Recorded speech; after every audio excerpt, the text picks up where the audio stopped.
So I got a real quick one for you today. AceMagic, they sent me their new AX16 Pro laptop that has a 16.1-inch 1080p screen.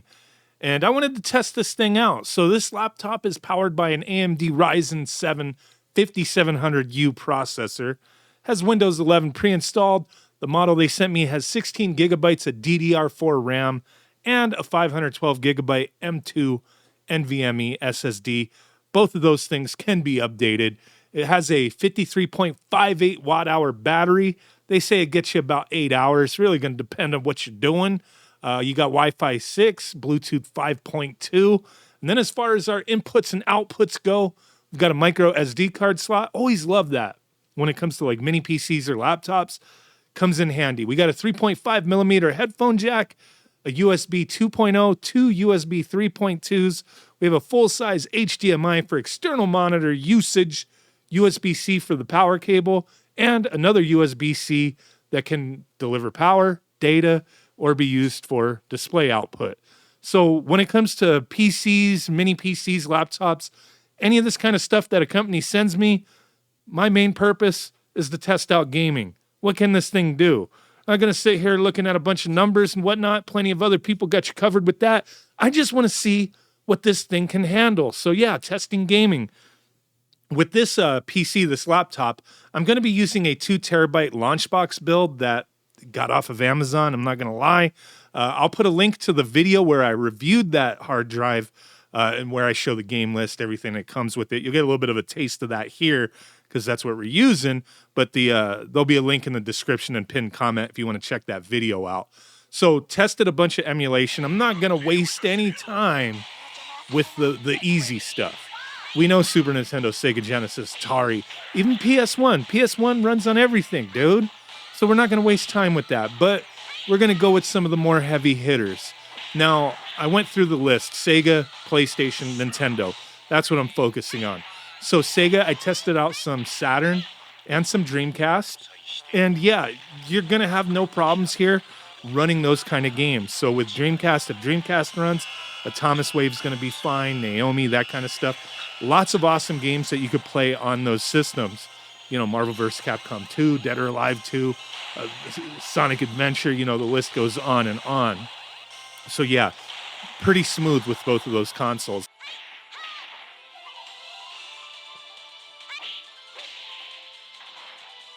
Now moving on the PlayStation, like I said, no time wasted with PS1, but I did do some PS2. And PS2 seems to run fine. Now I can't guarantee every single freaking game that you throw at this thing is gonna run, but PS2, the stuff I played, it ran okay. And then the same thing with PS3. It was very capable here. You know, these builds that I use in some of these videos, they're just pre-set up. They're like plug and play. I don't tweak anything. I just plug it in and boot the game. But to get better performance, you can go in and tweak some things, but I just leave it stock the way they have it set up, and I really wasn't having any issues. So PS2, PS3, and even PSP was running very well.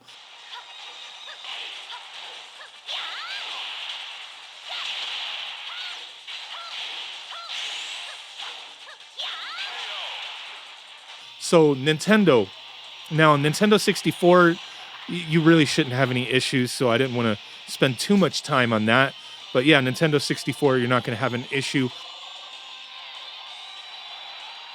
GameCube, for the most part, didn't seem like it was going to be a problem as well.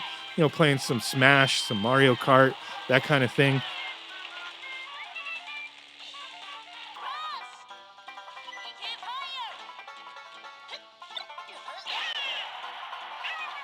And then moving on to the Wii U, you know, playing that Mario Kart 8, Mario 3D World. Really no issue with any of those games at all.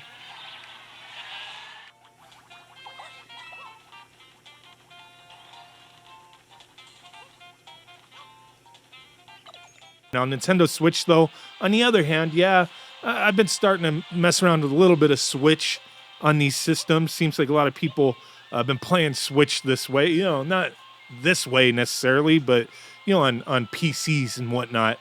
And I did notice, you know, like Mario Odyssey as an example, I would get anywhere between like 30 to 45 frames per second. The game seemed very playable, but at times it would stutter a bit.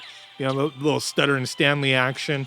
Then playing stuff like Link's Awakening, which I've had problems with that game in the past. It doesn't seem like it's that intense of a game, but it's just Switch emulation. You know, it's runs well on plenty of devices, but not every game is fully playable at this time. So it's going to be a hit and miss depending on the system, depending on the game, that kind of thing. And Link's Awakening it ran, but it was just so damn slow. So yeah, Switch, I really wouldn't put too much hope into playing Nintendo Switch on a laptop like this. So overall, I think this AceMagic, AX16 Pro laptop, it's a decent little laptop for the price. They have sales going on. You can check out their website. I'll put a link down below. This one, it's not the most powerful laptop in the world, but it's very capable for certain things. With that Wi-Fi 6, Wi-Fi seemed, pretty good there. The battery life seemed okay from my testing. The overall build quality of this laptop, very sturdy, metal shell and whatnot. Keyboard's just kind of standard keyboard. The trackpad's a nice size. Overall, it's a decent quality laptop. And if you're looking for something to do a little bit of gaming on, maybe, cruising the internet, this thing's going to be able to handle PC gaming as well to a certain extent, but keep your expectations in check. Like I said, it's not the most powerful laptop in the world, not really necessarily meant for gaming, but you'll be able to get a lot of gaming out of it. Some newer stuff on PC, you'll have to lower settings and stuff like that. But yeah, if you're interested, check it out. Appreciate you guys. Before we go, I just want to say thanks for making it this far in the video. I do appreciate you guys. It's tough times on YouTube right now. This is my main source of income, but I don't do like sponsored spots for other people, but for myself, yeah, I'm gonna sponsor myself. So this video is brought to you by myself. Check out madpixelmarket.com. It is a community marketplace that I put together where you and myself can sell retro games, current generation games, collectibles, all that good stuff. And I think it's pretty sweet. We recently did this little contest where I sold a $1 RGB modded AV Famicom bundle. Dragon Kotetsu is the one who won it for $1. Appreciate him. We're going to be doing a lot more stuff like that. So check it out, madpixelmarket.com. You could be a seller or a buyer or just hang around in the chat. You know what I'm saying? Appreciate you guys. Bye.